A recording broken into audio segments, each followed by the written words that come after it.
Today on Blue 58, Jordan Love exceeded expectations in 2023, but can we put some numbers to his success? And maybe beyond those numbers, there's a deeper question. Is Love a model for the rest of the league to follow? Blue 58! Hello and welcome to another episode of Blue 58, the one and only podcast of thepowersweep.com. I am your host, John Meerdink, and I am happy to be with you here for another episode. I have a lot I want to talk about today, so I'm going to try to move quickly to make sure that we can get to all of it so that we have all of the next episode to talk about how the Packers stack up against the Dallas Cowboys. But I want to start with Jordan Love today. Longtime listener Eric texted me this week with a follow-up to something we talked about last summer, asking about the statistical comparisons we put to Jordan Love and where he would have to be to hit those benchmarks. Eric writes in, I remember in one of your previews you mentioned that a great bar for Love would be comparable with Jared Goff, assuming Goff played like he did last year. Looking at their numbers for the season, they're super comparable. I think it's worth circling back to see where Jordan Love stacks up against some of the guys that we compared him to in the preseason. I laid out four statistical models for Jordan Love that I thought would be good for comparison's sake as far as determining what his 2023 season was in terms of his success. Here they are. Aaron Rodgers in 2008, Aaron Rodgers in 2022, Justin Fields in 2022, and Jared Goff in 2022 as well. I picked those four because they represent different spectrums of quarterback play. Aaron Rodgers in 2008, of course, his first year as the starter for the Packers. Aaron Rodgers in 2022, the end of his career with the Packers, obviously, and just the last starting quarterback we have the Packers or to compare Love to. Did they improve from last year to this year? Justin Fields may be a little mean-spirited in the comparison there, but the Bears heading into this season were pretty loud about the idea of having gotten onto the track where they wanted to be, and Fields being their guy and how he was going to take a big step forward and stuff like this. So the statistical numbers we had to compare him to were 2022, where they thought he played really well.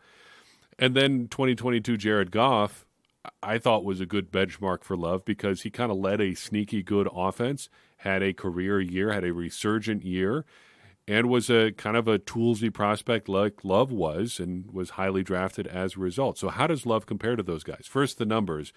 2008 Aaron Rodgers, just over 4,000 yards, 28 touchdowns, 13 interceptions. 2022 Aaron Rodgers, 3,695 yards, 26 touchdowns, 12 interceptions. Justin Fields, you know what? The numbers don't really matter there. We're going to just breeze by him because Love is far ahead of him in every statistical category that matters. Fields has better rushing numbers. Golf clap there. And then Jared Goff in 2022, 44-38 in terms of yards, 29 touchdowns, 7 interceptions.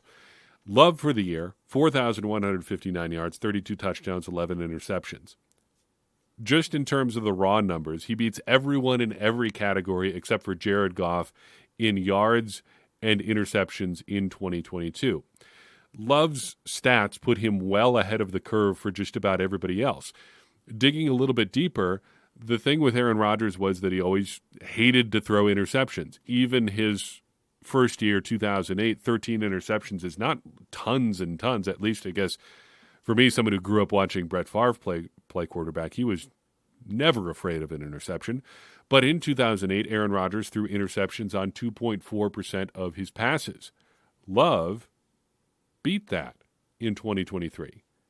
He had an interception percentage of 1.9%. Not just fewer interceptions, but at a lower rate than Aaron Rodgers. It wasn't just because he threw fewer passes and he didn't. He just threw them at a lower rate than Aaron Rodgers did.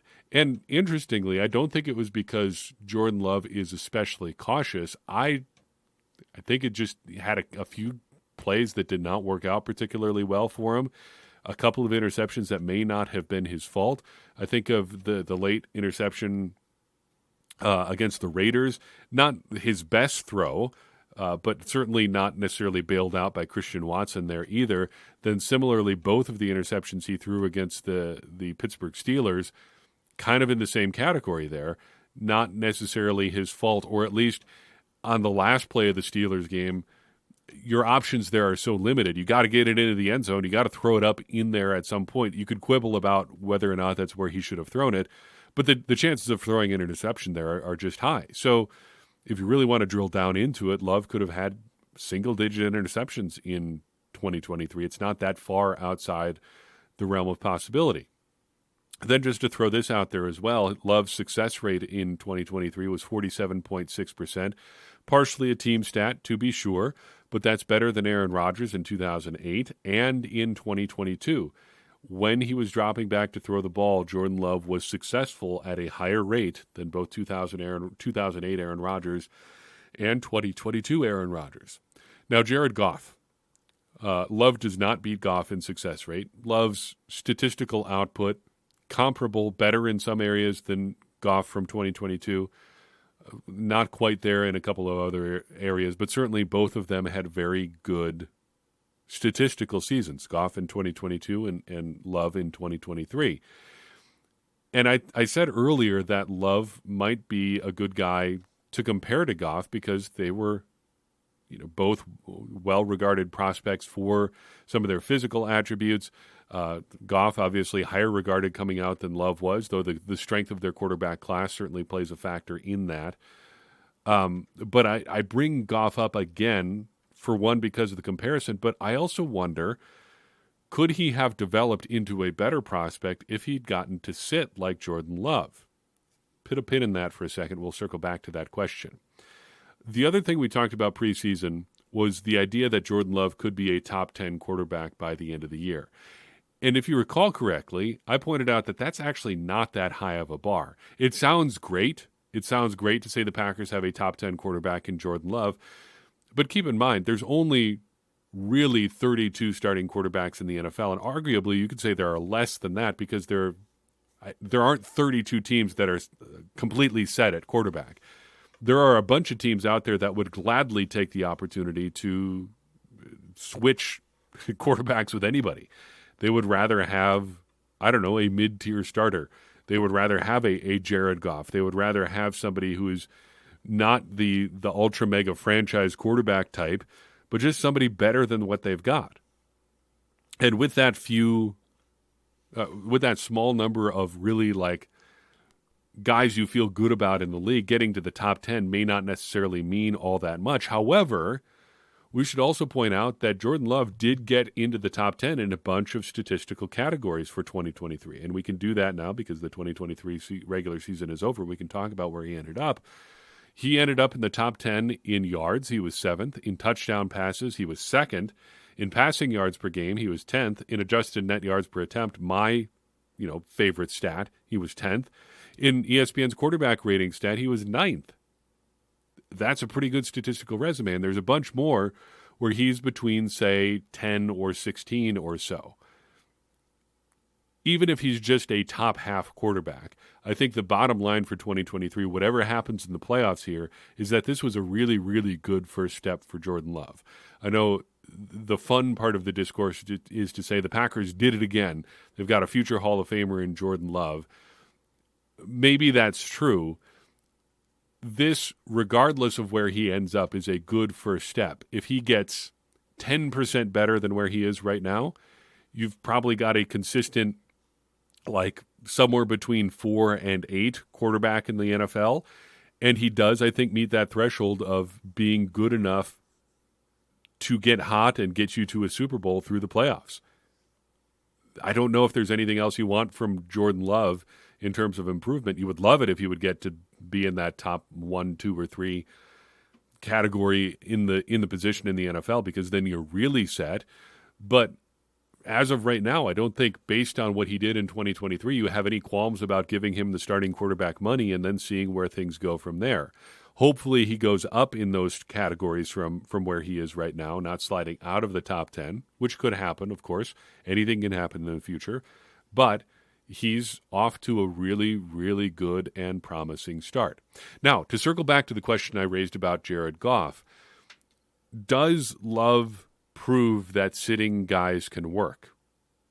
I don't have an answer for this question, but I think this is a good opportunity to sit and consider what we've got in terms of evidence right now, at least as far as Jordan Love is concerned, because Jordan Love is a pretty unique experiment here in recent NFL history. In fact, between him and Aaron Rodgers, there's really nothing directly comparable. You've got other guys that sat for a while, but nobody who sat for as long as Love or Rodgers did.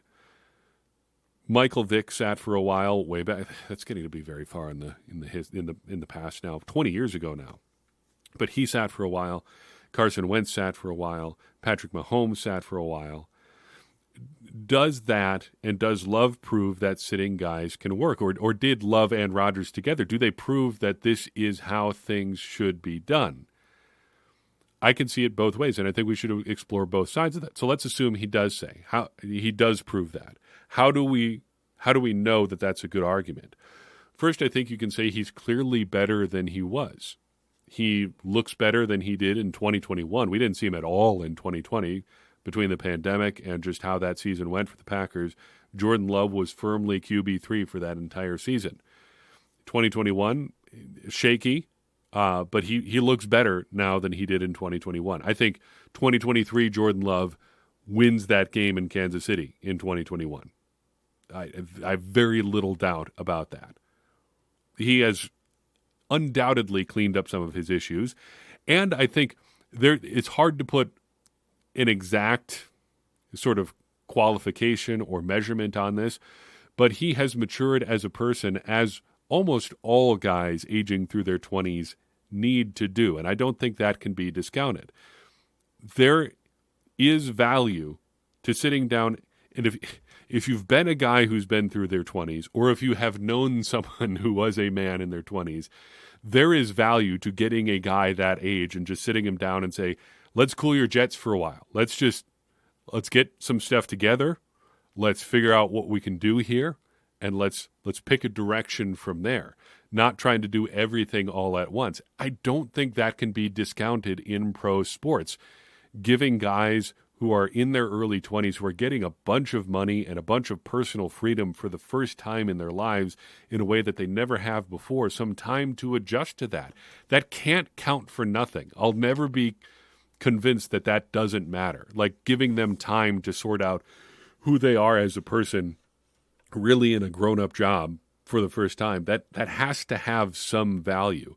And I have to imagine there was some value to that for Jordan Love, even being a pretty, by all accounts, level-headed guy just from the get-go.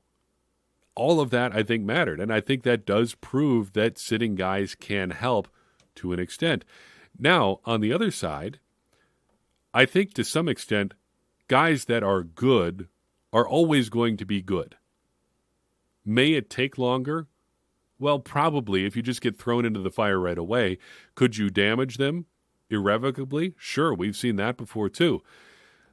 But if you look at it in terms of time, if you get a guy into the fire right away as a rookie, and it takes him 2 or 3 years to improve, is that really any different than sitting him for 2 or 3 years?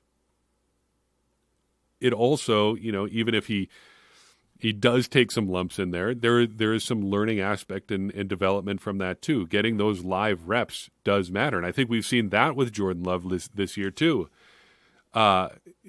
He has improved just by being on the field. He has learned what he can get away with, what he can't get away with, what he needs to do to succeed. I mean, I'll give you a really easy example here. Go to ProFootballReference.com and look up how much Jordan Love is taking off and running in the second half of the season versus the first half of the season. I won't throw the exact numbers on a game-by-game basis at you, just reading numbers into the microphone. We've done a lot of that on this episode. But he just doesn't run as much in the second half of the season as he did in the first half. That, to me, screams quarterback who is learning. I think there is some value to getting those live reps. So I'm not sure that sitting him necessarily proved that there was a difference between just getting him on the field right away.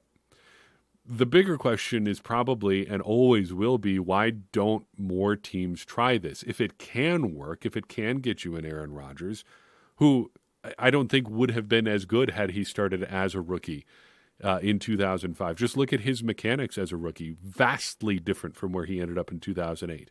Love, too. He just look at his college tape versus where he is in 2023. Vastly, vastly different. So why don't more teams do this? If it can work, why would you not try it more often? I think it comes down to timing and job security. Really just two ways of saying the same thing. If you're going to sit a guy for 3 years, you're going to need stability. And Ty Dunn I guess Ty Dunn's Go Long was where he lives on the internet now, pointed out a version of this back in 2020. Basically, if this plan was going to work, it had to be in a place like Green Bay because what they had was stability at a bunch of different levels at the organization. They have an owner, air quotes, who isn't really an owner in Mark Murphy. You've got a general manager who's got a Hall of Fame quarterback in place, who has job security there and who has the blessing to do whatever he wants to do from that de facto owner. And you've got a coach who had already been to the NFC Championship game once, who was brought in to do whatever he was going to do with Aaron Rodgers, but also for the post-Rodgers stuff. They had unique stability. And if you're going to sit a guy for a few years, you need that stability. You need a very, very long-term vision. Your GM and your coach probably both have to believe their job is safe until well into the time when your young quarterback is going to be on the job. Whether it's a year or 2 years out or 3 years out, most guys do not have the luxury of that kind of time. Gutekunst and LaFleur certainly did, and that was one of the reasons that this did make sense from the get-go. That's one of the areas where they had a strong case that, look, we could go. We can make this happen. We could at least try it because we're not going to get run out of town because of an impatient owner. That is probably why more teams not just don't do this, but can't do this. Related to all of this, Carl Anderson in our Discord server offers up this question, and it's something that shouldn't go undiscussed when it comes to Love's development here. He says, John, I liked your talk around Gutekunst putting good things around Love to help him succeed, but you didn't mention Tom Clements. I can't help but wonder what happens if he's not recruited in 2022 and instead the Packers promote some internal unproven coach for their quarterback's coach job. Would we have seen the same progress from Love? And who gets credit for the Clements hire? Matt LaFleur, Brian Gutekunst, or someone else? A very good question and an oversight on my part to not bring that up, but Tom Clements has been a big part of Love's development. We've harped on Love's footwork from the word go. That's always been something that's been a bit of a question mark for him. And he does have some non-traditional footwork now, but it's different in the way that he uses his feet. And that is something that Tom Clements has harped on from Aaron Rodgers to Jordan Love now. And I think that is a lot of credit to a couple different parts of the organization here. First, Matt LaFleur being willing to listen to get a hire that maybe he wouldn't have gone with otherwise. Willing to listen to who, though? Aaron Rodgers. Aaron Rodgers wanted Tom Clements in 2022. He was a guy he was comfortable with, a guy he had worked with before, and a guy who helped him, improve a lot of things about his own game. That is, I don't think can be discounted. For all the crap that people give Aaron Rodgers for who he is as a recruiter, he has success with some of the guys that he recruits. I mean, Alan Lazard has gotten a lot of flack for the year that he's put up here, but he wasn't bad in 2022. And Aaron Rodgers was part of his development in a big way, too. He was banging the table for Alan Lazard to get more reps back in 2019. But it all kind of comes together with Aaron Rodgers putting that out there and Love being willing to listen and make the offer, and Tom Clements sticking around after 2022 as well. That is a big part of Jordan Love's development. I don't know if you can say what you would have seen from Love if Clements hadn't been there, but certainly he seems to be a big part of this development. Now for something completely different. I wanted to take a second and talk about some of our other custom stats that we track at thepowersweep.com. If you head over to thepowersweep.com and click on the resources page, you can see all of the things that we track in these categories. Jordan Love's adjusted net yards per attempt numbers on a year-over-year basis, game-by-game basis, explosive plays, a bunch of pass rushing stats, and our ball hawk index. And those are two of the ones that I wanted to talk about today. the Packers' explosive plays and the plays that they are making on the ball. Matt LaFleur said when he arrived in Green Bay that creating chunk plays was something that he wanted to do. And until recently, I actually don't think we ever got confirmation about what he meant by those chunk plays or explosive plays. But according to a recent revelation in a press conference he did recently, it was after the Buccaneers game, in fact, he said that they allowed 15 or 14 explosive plays in that game. And looking back at the big plays that the Buccaneers put up in that game, it became clear that the dividing line there for an explosive play in LaFleur's mind is 15 yards. We use different categories for that. It's what the Packers used back when they had invented some of their own advanced analytics. It's what some other traditional coaches around the league have used. An explosive play in our book is 12 yards for a run and 16 yards for a pass. By those numbers, the Packers recorded 113 and possibly 114. There's one play I have to go back and verify in the 2023 season. Either one of those numbers, 113 or 114, would be the highest of the Matt LaFleur era and the most they've had in a season since 2018 when they had 116. Had they played all season at the pace they did in the second half, this would have been one of the better offenses we've seen in the 21st century. They would have had totals comparable to the 2011 and 2014 seasons. That's how good the Packers were down the stretch. And just to put a number on it, 2014, the best season I have on record for the Packers in terms of explosive plays, they had 133 that year. That was with Jordy Nelson at the peak of his powers, Randall Cobb, his best statistical season, and a young Davante Adams providing quite a bit in terms of what the Packers did through the air as well. That is, the Packers this year would have been in the ballpark there had they been able to keep up the pace they posted over the second half and the first half of the season. That says a lot about where this young offense is. Then ball hawks. Plays on the ball matter.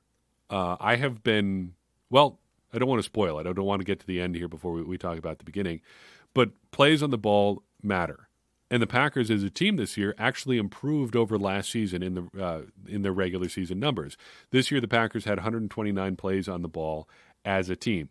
As a refresher, a ball hawk is a sack, a forced fumble, a pass defense, or an interception. 129 as a team this year. That was more than 2022, but still their second fewest since 2019. The big reason for this is that the Packers linebackers and defensive backs both saw big decreases in their ball hawk output. If you want to put two names to it, Devondre Campbell and Jair Alexander are the two biggest single culprits. They have either been unavailable or just not making plays when they have been on the field. Missing Rasul Douglas certainly didn't help the Packers' overall numbers here, but it seems fair to say that regardless of whose fault it is, they could use more playmaking in this area on defense in general. Ideally, your ball hawk leaders are going to be in the secondary and linebackers. The other guys that are piling up plays on the ball are the pass rushers, defensive linemen, and edge rushers. That's not really what you want in terms of plays on the ball. That should be a part of it. It shouldn't be your main source of these, though. Packers top three this year in terms of plays on the ball. Preston Smith with 14, Kenny Clark with 12.5, and Rashawn Gary with 12. The question I've had on ball hawks for a while now is whether or not we've seen a league-wide decline on this, or whether the top defenses in the NFL are still making a lot of plays on the ball. Early in the Dom Capers era, the Packers were putting up incredible numbers in terms of their plays on the ball, up in the 170s in both 2009 and 2011, 175, in fact, both of those seasons. Since then, the Packers have steadily declined in terms of their plays on the ball. They haven't had more than 144 in a season since 2016, or since 2019. 2016 was the last time they broke 150, and they have only done that once, 2015 to the present. So 8 years, they've only been over 150 once. I've long assumed that just is reflective of a league-wide trend. I've thought that with the way that quarterbacks play now, with the way that defenses are built, with the way that offenses play, that defenses just don't have as many opportunities to make plays on the ball. According to research I've done today, that is actually not the case. Top defenses are still getting their hands on the ball a lot. The top five defenses by EPA this year, just to pick one number that is not just yards or points to determine, who is a top defense. But in terms of expected points, I guess, allowed in this case, the top five defenses this year in the NFL are Cleveland, Baltimore, the New York Jets, the Dallas Cowboys, and the New Orleans Saints. In order, those five defenses produced 170.5, 185.5, 166, 149, and 159 ball hawks this season. The halves in there from Cleveland and Baltimore have to be an error in my calculations. You can't end the season with just half a ball hawk because that would be just half a sack. That would mean somebody only had half a sack this year. In any case, whether it's 170 or 171 for the Browns or 185 or 186 for the Ravens, these top defenses are producing a lot of plays on the ball. The Packers have not had a defense that would have been in this group since 2016, and only barely in that case would they have made it with 152. They would have just nudged out the Dallas Cowboys. This is one area where the Packers need to be looking to improve. It shows that they need to add talent, and it shows that they need to be able to add, I don't know if it's aggression or they need to add an element to their defense where guys have a chance to make more plays on the ball. If there's one, if you're going to encapsulate the Joe Barry defense in a short phrase, I would say passive and conservative by and large defines his overall defense. He's fairly passive. He doesn't like to bring a lot of extra pressure. The Packers get not regularly, but are often described as a team that blitzes a lot. That is technically true by one measure. They bring a lot of five-man pressures a lot, and technically that is a blitz. It's a pretty lame blitz if you think about it, and it's not usually terribly creative. The Packers just have five guys on the line of scrimmage a lot of times, and that's what ends up creating what looks like a five-man pressure, which technically is a blitz. I think overall, if you're looking for changes in the Packers defense, whether it's Joe Barry running the show next year, and let's hope that's not the case, whether it's Joe Barry or somebody else, the Packers need to be more aggressive at a personnel level, and they're going to need more talent in the secondary to do that. They're going to need to be more aggressive schematically, philosophically, and they're just going to need to be less passive. They need to be more aggressive as a defense because to make plays on the ball, you can't sit back and wait for them to come to you. I think that's all I've got for you in this episode of Blue 58. Didn't get to everything I wanted to talk about, but I've already kept you for nearly half an hour. We've covered a lot of ground and talked about a lot of different statistical things. Maybe we'll add in some listener questions here at the end of the next episode because I had 3 of them, and I want to make sure everybody gets a fair amount of time and that I can spend some good time with each of those questions. So I think that's what we're going to do at the end of the next episode as we look to the Packers' wildcard round game with the Dallas Cowboys. We'll take some questions then in addition to our normal preview. But in the meantime, that is all I've got for you in this episode of Blue 58. I appreciate you tuning in. I would appreciate it even more if you'd take a second and share this episode with someone you think would enjoy it. It's going to help more people find the show and get more people involved in this conversation you and I are having about the Green Bay Packers, which in turn is going to help all of us, me included, become smarter Packers fans. And as I always say, smarter Packers fans are better Packers fans, and better Packers fans are what we all want to be. I'm your host, John Meerdink. We'll see you next time on Blue 58.